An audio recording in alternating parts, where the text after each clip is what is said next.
रामपुर गांव की गुफा में चुड़ैल रहा करती थी।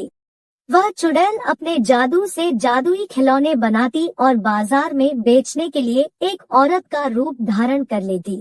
और जो भी बच्चा उस चुड़ैल के खिलौने ले लेता, वह बच्चा रात को 12 बजे उठकर अपने घर के बाहर निकल जाता और चुड़ैल के पास उसकी गुफा में चला जाता। फिर वह चुड़ैल उस बच्चे का खून पी जाती और वह चुड़ैल अपना पेट रोज ऐसे ही बच्चों का खून पीकर करती थी। फिर एक दिन मोटू पतलू से कहता है, पतलू, तुम्हें पता है अपने गांव में एक आंटी जी आती है, वह बहुत अच्छे अच्छे खिलौने बेचती है। फिर पतलू बोलता है, हाँ मोटू, मैंने भी सुना है। आंटी का नाम गोली है। मुझे भी कल समोसे वाले भैया बता रहे थे, यह गोली के खिलौने बहुत अच्छे अच्छे हैं।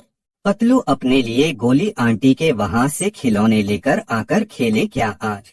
हाँ यार मोटू, आज संडे है, वैसे भी मेरा मन नहीं लग रहा, चलो चलते हैं खिलौने लेने। यह कहकर मोटू और पतलू दोनों खिलौने वाली के पास चले जाते हैं। थोड़ी दूर चलने के बाद वह दोनों खिलौने वाली के पास पहुंच जाते हैं, तो वहां चुड़ैल अपने खिलौने बेच रही थी। आ जाओ बच्चों, नए नए खिलौने लो, हैंडपंप लो, ट्रैक्टर ट्रॉली लो, डॉक्टर के सामान लो, किचन सेट लो। इस तरह चुड़ैल अपने खिलौने बेच रही थी। तभी चुड़ैल को मोटू पतलू दिखते हैं, तो चुड़ैल बोलती है, क्या हुआ मोटू और पतलू, तुम्हें क्या चाहिए? फिर मोटू बोलता है, गोली आंटी जी, हमें नए नए खिलौने दे दो, खा आज संडे है, हम दोनों पूरे दिन भर खिलौने से खेलना चाहते हैं। हाँ हाँ मोटू पतलू, लो ना, तुम्हें जो चाहिए वह खिलौने ले लो, मैं यहाँ खिलौने बेचने ही तो आती हूँ। फिर मोटू पतलू वहाँ से खिलौने लेकर अपने घर आ जाते हैं और खिलौने से कुछ देर खेलने के बाद वह दोनों सो जाते हैं। फिर रात के ठीक जैसे ही 12 बजते हैं, तो मोटू अपने आप वहाँ से उठकर अपने घर से बाहर चला जाता है और चलते चलते चुड़ैल की गुफा में चला जाता है।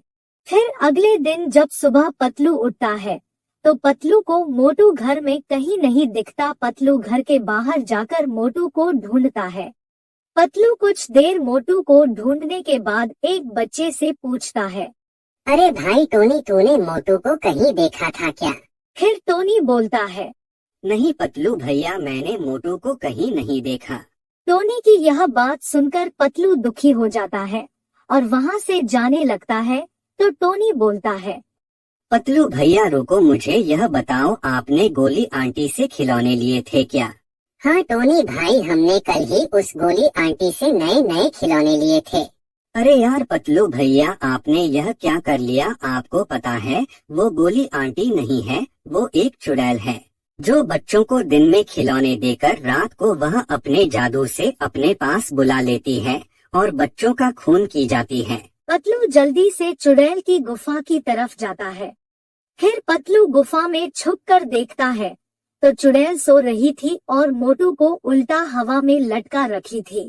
तो पतलू वहां से आ जाता है और सीधा एक तांत्रिक के पास चला जाता है और तांत्रिक को सारी बात बता देता है।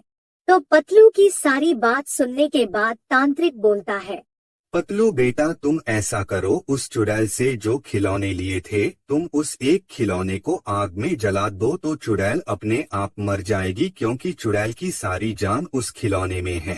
तुम जैसे ही खिलौना चलाओगे, उधर मोटू अपने आप सही होकर अपने घर आ जाएगा। फिर पतलू जल्दी से अपने घर जाता है और उस खिलौने को जला देता है। जैसे ही खिलौना जलता है, वैसे ही वहां मोटू अपने आप सही होकर आ जाता है।